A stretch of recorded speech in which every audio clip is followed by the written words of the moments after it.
بسم اللہ الرحمن الرحیم۔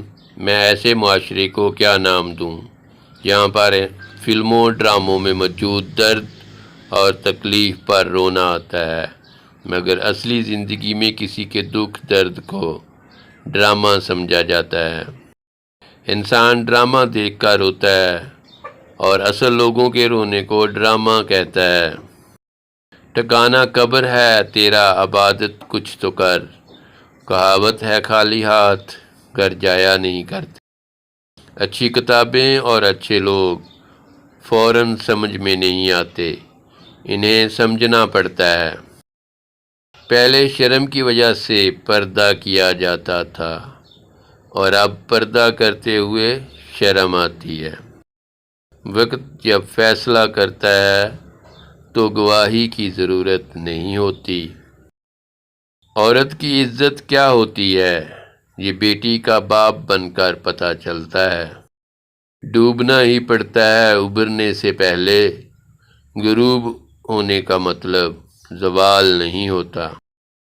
دنیا میں بات کرنے کے لیے فون کی ضرورت ہوتی ہے اور اللہ سے بات کرنے کے لیے نماز کی ضرورت ہوتی ہے۔ کتابوں کی اہمیت اپنی جگہ پر، سبق وہ یاد رہتے ہیں جو وقت اور لوگ سکھاتے ہیں۔ ملاقاتیں عروج پر تھیں تو اذان بھی سنائی نہ دی، اب بچھڑے ہیں تو تہجد بھی ادا ہوتی ہے۔ اگر شادی کے بعد ماں باپ کو رکھنے کا حق بیٹی کو ہوتا تو مجھے یقین ہے کہ دنیا میں کہیں اولڈ ہاؤس نہیں ہوتا۔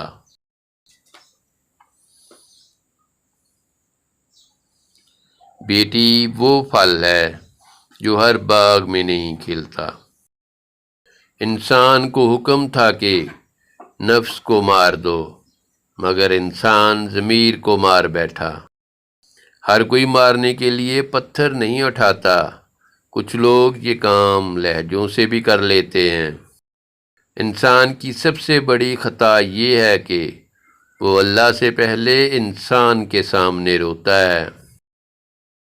رشتوں کی رسی کمزور تب ہوتی ہے جب انسان غلط فہمی میں پیدا ہونے والے سوالوں کا جواب بھی خود ہی بنا لیتا ہے۔